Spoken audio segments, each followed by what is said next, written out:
All right, man. What's going on? How you been, Chris? I think we've been waiting for this interview for a while. Yes, sir. Just scheduling and all that stuff. You got a busy schedule. You got a busy life. So I wanted to do this interview because you have, although a busy schedule, you're at a funny chapter in your life where you're starting to see all your efforts starting to funnel towards something, and you're starting to see this career in fighting starting to take off. How is all of that playing out? Is it according to your plan? Are you still not there yet? I want to get to know all of that stuff. But for people that don't know you, can you give an introduction, your name, and what you have planned in your career in the fight world? Yeah, so my name is Firdaus Bobby Murder Naimi. Professional MMA fighter, currently fighting from Toronto, Ontario in Canada, home. Nice. And my record is 5-0 with two of my last fights being one of them finished first round, and that was at Rebel, and then the second last one was like 2 weeks ago. It was for LFA 202. I won a unanimous decision, and I won my first fight of the night bonus. So that was a nice big check. Wow. And I'm just a young kid that grew up from Afghanistan, migrated to Russia when I was a little kid. I was 3 years old.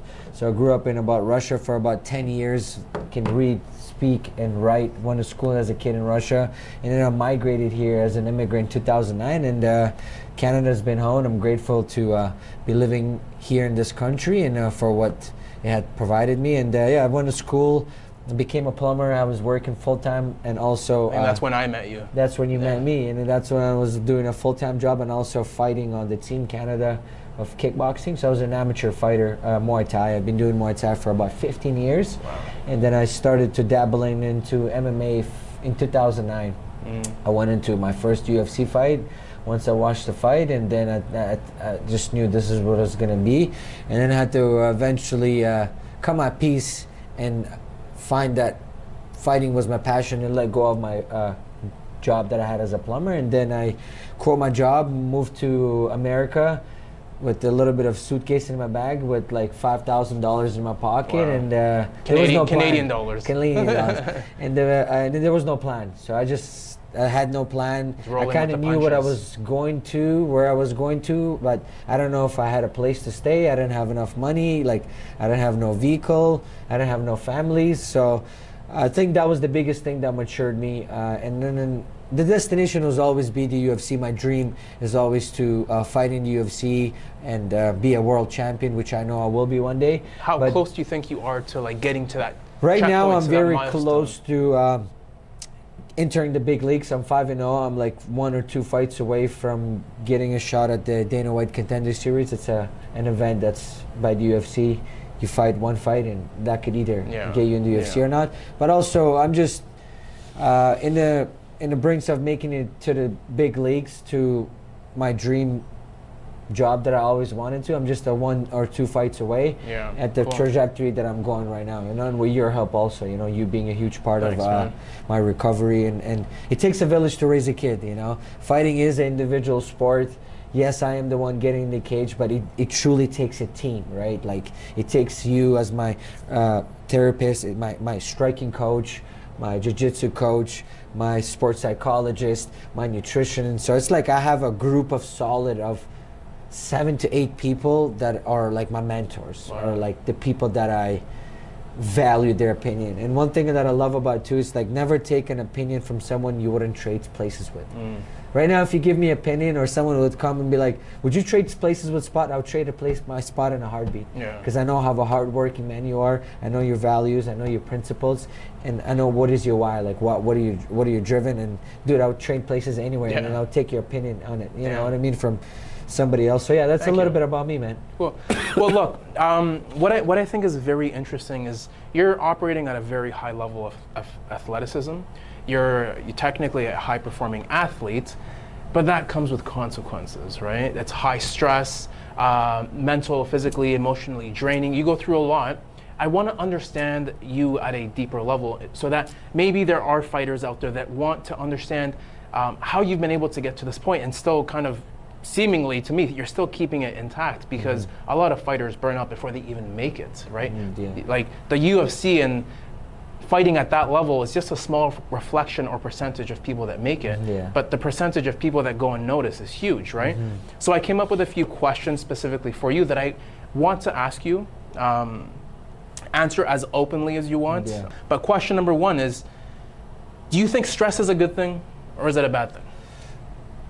I think stress is a good thing, you know, and I think it's how you view things in life, you know. And then there's a beautiful saying, it says when a videographer doesn't see a beauty in a picture, he changes his angle to view it from a different view. And I think that's what we sometimes have to do in life.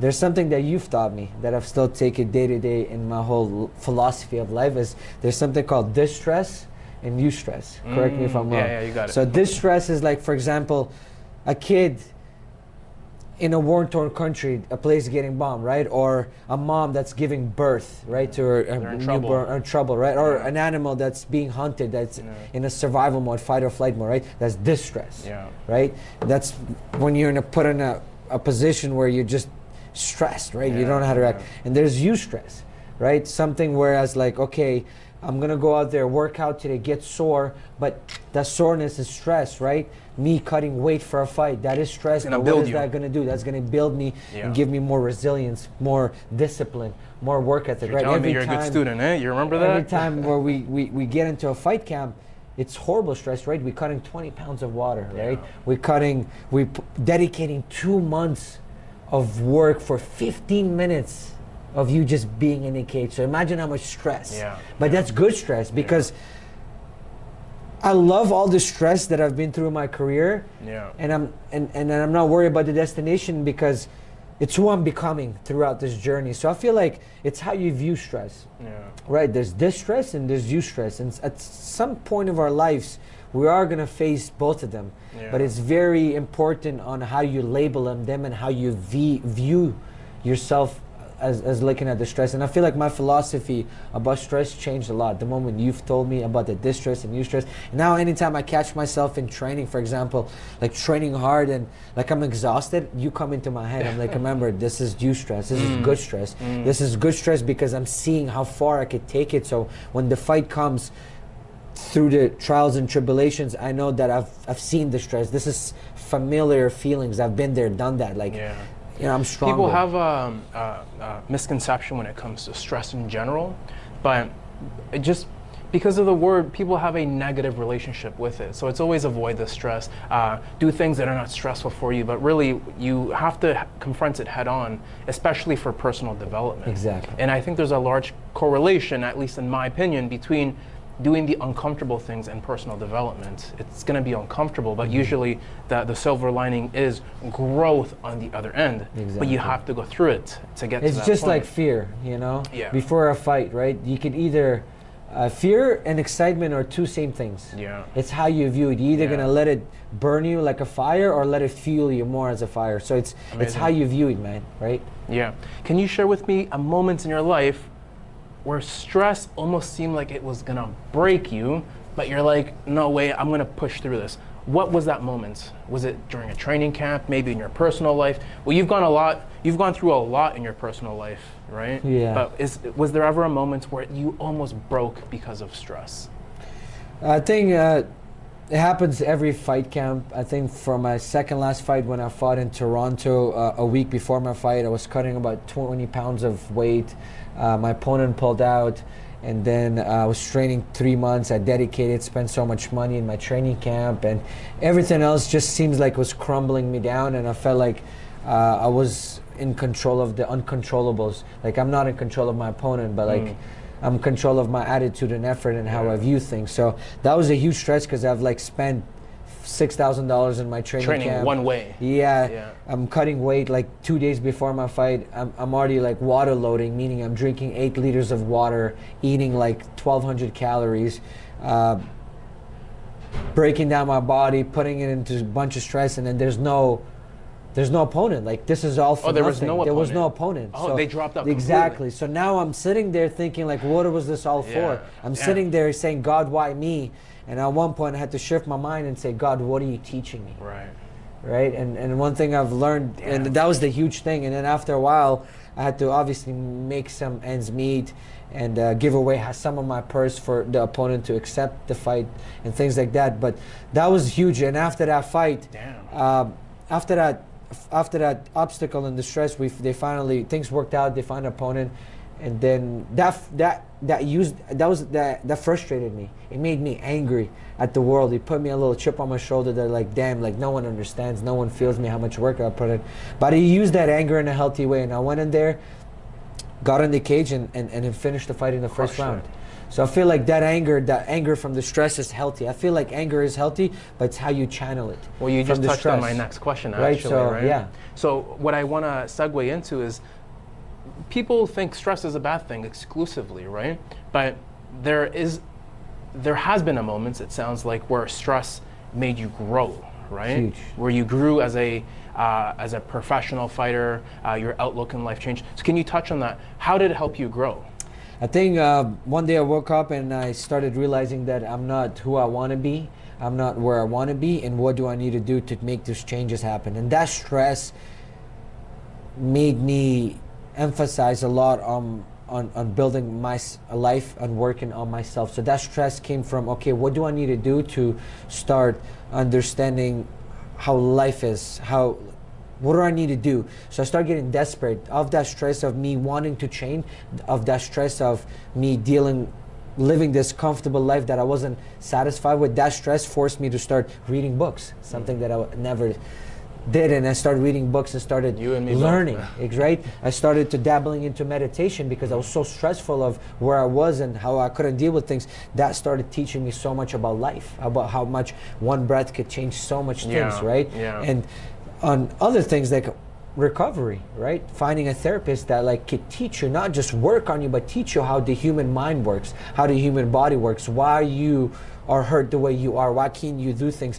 So I believe stress is good. It's just understanding how to use the anger. I feel like pressure is always good, because pressure always tests whether you are willing to do what you said who you wanted to be or not. So I feel like stress is a huge part of life, but it's how you view it. So is it safe to say to use stress to your advantage? Yes. I feel like it is to my advantage, because I feel like as a fighter, as a martial artist, as someone that has a very extreme personality, it's either all in or not. Yeah. I feel like stress plays a huge part of me, because it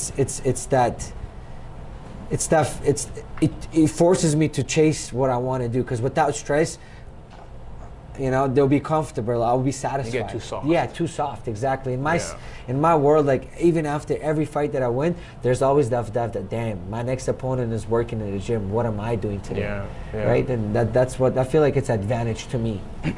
So with the emotional roller coasters, man, life is so hard these days. I mean, it's always been hard, but with like the tariffs in place, the elections happening, everything is more expensive.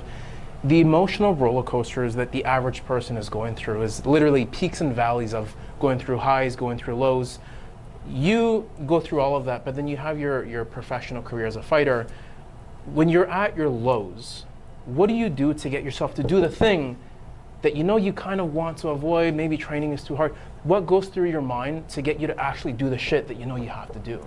I think first, I try to use this philosophy of called updating the software. Sometimes when our mind, our body, our spirit is not intact with all three of them, we need to process of why is this happening. I think everything starts with the brain, with this conscious mind. Brain is something that is inside of our head. We don't see it, but we know it exists, but we can't tell how it operates. Like we know how our body operates because we see it. But a lot of things that I do starts all with the gratitude. So first thing when I wake up in the morning, there are some days where I don't want to go to the gym. I'll be honest with you guys. Who wants to train and get beat up and lose all this weight? So there are some days that I don't want to go. So what I do right away is I start dedicating maybe first 30 minutes to 1 hour to myself. What do I do? Something from a mind, body, spirit. So something I do from a mind, whether that is reading a book or listen to a podcast, right? Or something that engages my mind to to focus and attention and take away something. And then right away do something for my bodies, whether that is a little bit of walk, a 15-minute walk, a little bit of stretching, right? And then I do something for my spirit, whether that is a little bit of meditation, a little bit of prayer, getting down on my knees, right? Or a little bit of spiritual, some sort of a ritual that you do, right? And I think it all starts with a gratitude, just understanding that the fact that you are alive, you are in a position that 50% of the world would die to be an issue. Every day I wake up to myself, I see myself in the mirror, I look at myself, I tell myself, dude, I'm $1 million man. The fact that I could breathe, walk, hear, talk, live this moment, I'm already $1 million man. So I just go back into my gratitude, but also if it's a hard thing to do, I start focusing on doing 1% better. So if today I had 1 cup of coffee and yesterday I had 2, the fact that I had 1 cup of coffee and that was my goal, I'm satisfied. I'm just 1% better. That made me so much better. Do you know what I mean? Yeah. So we'll do this just because I'm unsure if the camera is going to survive this long form content. I'll ask you one more question. If you can give advice about motivation and success in general, what is it that people get wrong? Because I feel like for the average person that's chasing this idea of success, and success can mean whatever. A happy family, success can be a healthy relationship with your partner, success can be $1 million for some people, it's making 100,000, 50,000, whatever it means. A lot of people seem to burn out in this pursuit of chasing success by using motivation. What do you think people get wrong about that topic? About success, like what is... In general, well, like success, let me rephrase it. People do burn out more often than not, right? So success can be this very, it's hard to attain it. And we chase success and we're never satisfied when we do have success in our life, right? You have success in some form in your career at this point. Are you satisfied? What have you learned about success along the way that the average person will be able to listen to what you have to say and take away as a golden nugget? I think the biggest investment we can make in this life is ourselves. So the more we have experience in this world of anything, I think it's a win-win situation, because we don't truly own nothing in this world, Chris. What do you own? The moments and the memories you leave behind. That's it. You don't own this office, you don't own this car, you don't own this watch. Eventually everything that you believe that you own, you don't really own it. You're just renting it, right? So I feel like the biggest thing that I would love people to understand is find something that you're passionate with. So find something that you love doing, even if, like right now, if I wasn't getting paid or if I wasn't making a living in anything, I would do this until I would die to the end, because this is my passion. This is what I love doing for free. Like I don't do this for any satisfaction. I don't do this for any like applause. I don't do this for the trophies. I just love who I'm becoming as a human throughout this destination, through this journey. And I feel like success is a lot of times very comparison to somebody else, but I feel like success is just about creating your own legacy. Like, what is your why? Why are you alive? What are you living for? Like, what are you doing this for? Right? And I feel like once you can answer those questions of understanding who you are, where do you want to go, and you're on that path to get to that place, I think that's makes a successful person. That, to me, that's a successful. I don't care how much money you have, what are you driving, or what do you do. The fact that you know who you are, where do you want to go, and you're on that path to that, I respect anybody that's on that Last path. question, I hope we can fit it in. If you can jump in a car, you go back in time, okay? You go backwards in time. What is one bit of advice you would give about recovery and healing the body that you can share with an athlete right now that might be struggling? I learned this through so much pain, injuries, trials and errors. It takes confidence for any athlete to take rest days. It's not easy. It takes a lot of confidence. And one thing I say, it's invest the same amount of time into recovery as you would invest as you are in the gym. It's huge. It's so huge. It's so huge. Like, invest the same amount of time as you are putting in the gym, like physical activities, as you are doing into your recovery. Because, excuse me, my body is my money maker. Without my body, I'm nothing. I can't perform. I can't do nothing. So my body is my temple, right? Not just for the sport, but for my longevity. So I feel like the more you invest into yourself, the better you get to see longevity. And I feel like recovery is a huge aspect, not just doing ice baths and little things, but it's about doing the little things right that make the bigger things easier, right? So I'll tell you this, and then we got to wrap this up. A lot of people, or the average person, from like fighters to like weekend warriors, people that just go to the gym, their idea of performance, because we're describing performance at this point, their definition is to say that effort equals performance. So if you want to perform better, you do what? You work harder.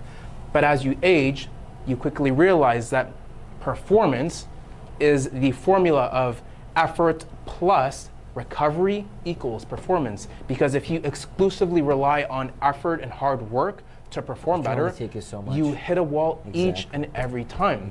But it's a lesson that you learn, unfortunately, the hard way or as you get older.